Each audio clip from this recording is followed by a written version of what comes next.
Hey guys, Delta Canuckian here. Sorry about that. And I've got a special video for you guys today. I'm doing a dual commentary with my good friend Brandon, COD Gameplay. This is the second part if you're coming over from his channel. We've been talking about our thoughts on Black Ops 2, and now we're going to get into the next generation of consoles and the future of Call of Duty on those consoles. Yep, COD Gameplay. That's what's up. Yeah.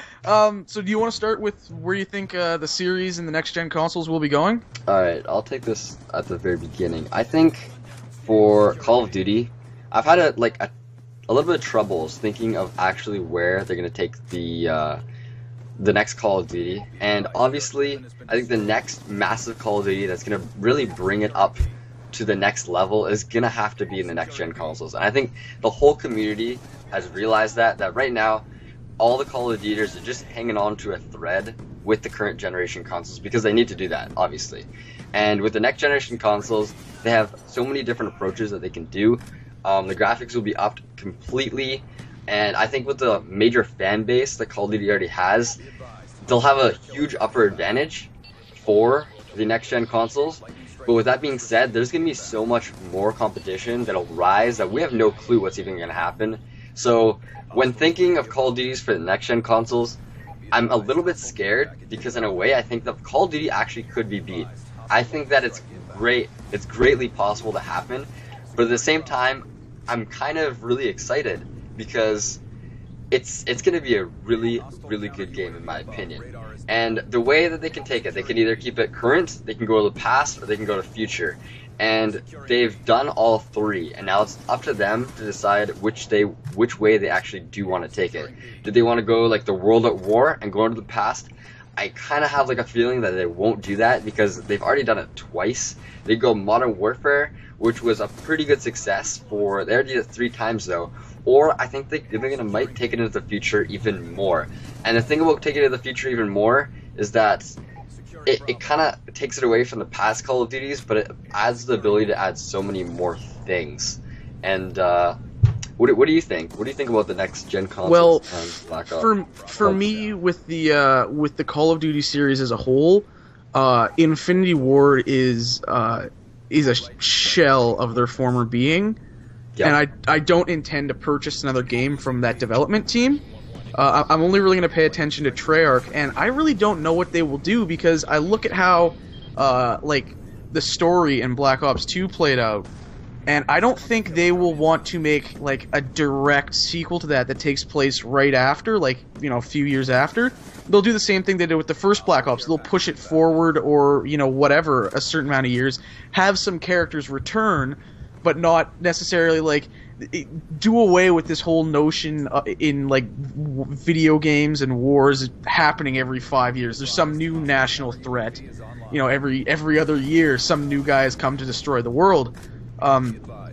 As for the future of the series as a whole, saying it's going to have this huge fan base, this huge advantage going in the next consoles, the next gen consoles, but it's going to have a lot of competition, both on first-person shooters and in other genres. In terms of first-person shooters, Crytek is handling Homefront 2 if that even gets released, and if they can actually come up with some substance to go along with their insane tech, Homefront 2 could be a very good game.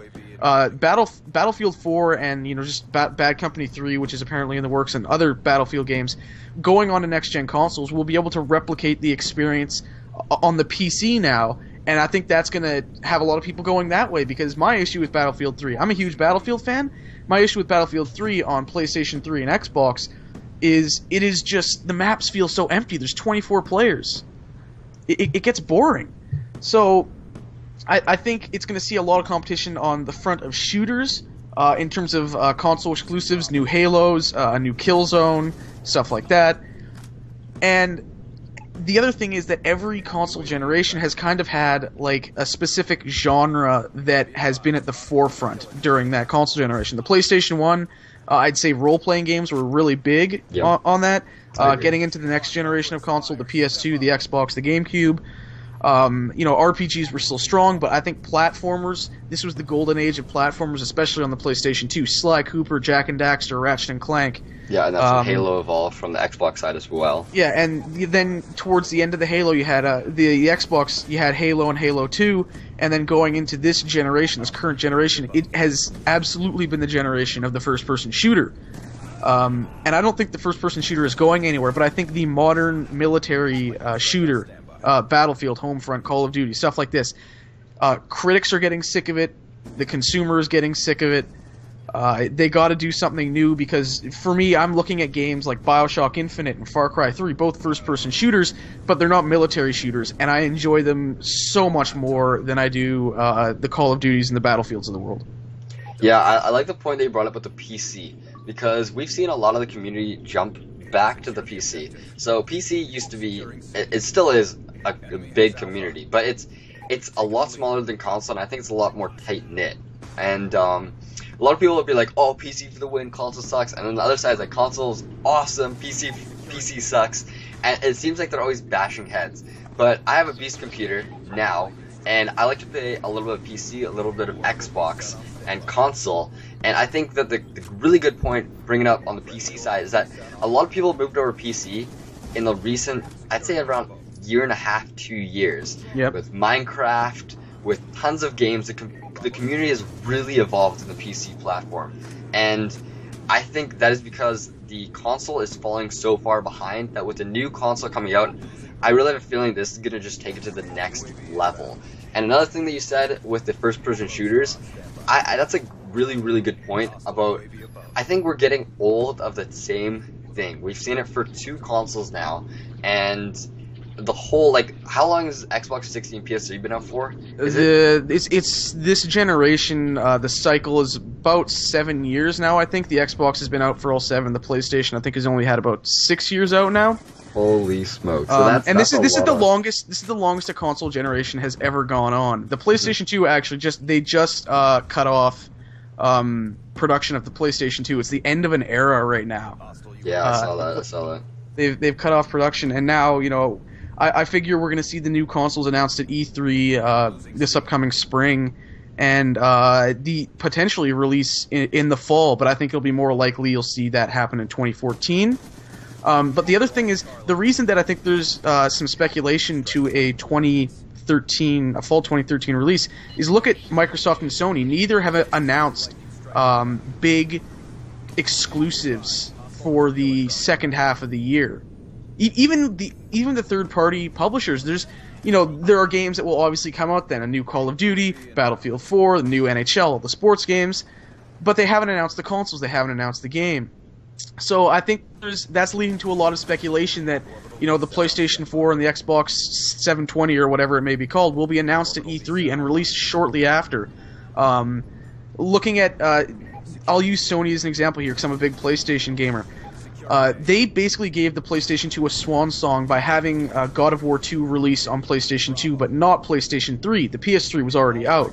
It was, this huge, epic, awesome game, and it was kind of the goodbye.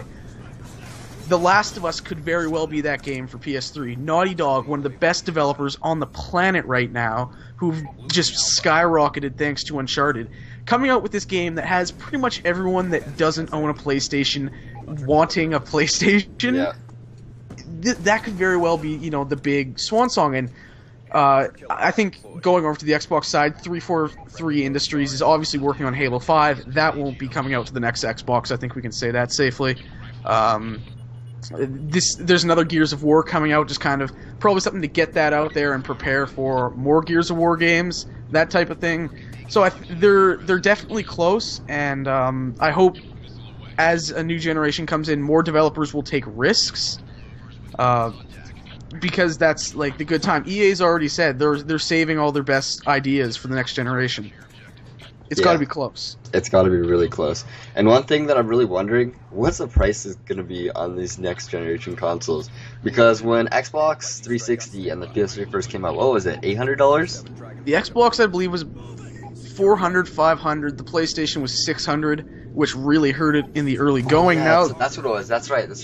Now they're both down to $200 to $300. Yeah. The rumor is they're going to look at basically $500 as the cap.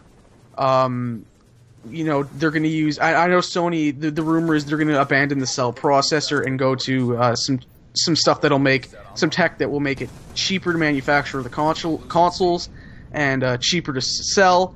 And what's gonna happen with that is there's not going to be a huge leap between graphics between these two generations like there was from the PS2 to the PlayStation 3.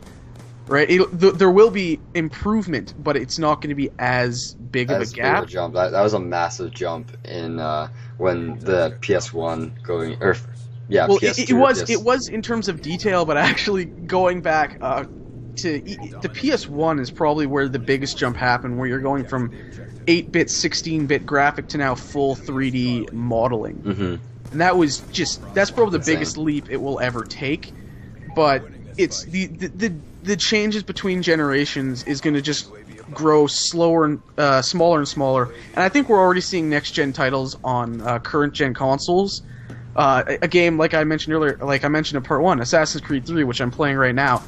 I can't believe that game is running on my PlayStation 3. That game is just insane. All the things that are going on, the worlds are massive, it looks beautiful. The frame rate does struggle at times, but it also gets up to 60 frames at times. It's insane. Yeah, I know exactly what you mean. I've thought of that a little bit of times as well. One last thing before we end this. Nintendo. Like, oh god. I think when everyone always talks about the next gen consoles, they're always like Xbox versus PS3 or Xbox versus PlayStation. Like, who's gonna win? And do you think that Nintendo's gonna be content with being like the casual gamer still? Do you think they're still They've got that casual gamer market down with the Wii. I don't think they're gonna hold it with the Wii U. I don't know what the sales are right now. I don't think they were that great, actually. I think that might have been more of an issue of... actually, no, it's supposedly out of stock ever, so it might be selling really well, actually. So it may very well end up winning again because it owns the casual market. But for the core gamer, the guys like us, the guys, you guys watching the video, exactly. Yeah, you guys watching the video, well, a lot of us will probably end up buying it and playing around with it for, maybe a few exclusives. It's not going to take over. Like, people are talking about how, oh, they're getting Batman Arkham City, it's going to be the best version of the game on the Wii U. No, the game struggles to run on the Wii U. The technology, they're just getting up to the 7-year-old technology of the PlayStation and the Xbox. It may be the start of the next generation in some ways, but it's also... Nintendo knows... Lacking. Yeah, a little bit, no, it's lacking. It's lacking so much. But Nintendo knows their target is the casual, the kids, the young families. And the creative innovation as well. Yeah, and they get some really cool stuff on there. Scribblenauts is a really cool game. Yep. But the thing is, they're getting this third-party support right now, but whether that stays... who knows? And that's really the key for if Nintendo is going to be really up there with Sony and Microsoft's new consoles. But I think it'll probably end up outselling. I think we should finish on that note. What do you say? Yeah, I think we should finish. Anyways, you guys obviously know who I am. You're at my channel. If you're not subscribed to Brandon here, he's got a lot of subscribers. He's earned them. Go check him out. He posts some great content. He should post more often, though. Yep. So yeah, links all over the place to stuff we've talked about, channels and other videos. And go watch part 1 if you haven't, because that was also good. And last thing, if you guys are still here on Sandra's channel, all you need to do, move the mouse out a couple inches, click that subscribe button, drop it down a couple more inches, hit that like button, and leave us some feedback. What do you guys think of the next generation consoles, and where do you think it'll be heading?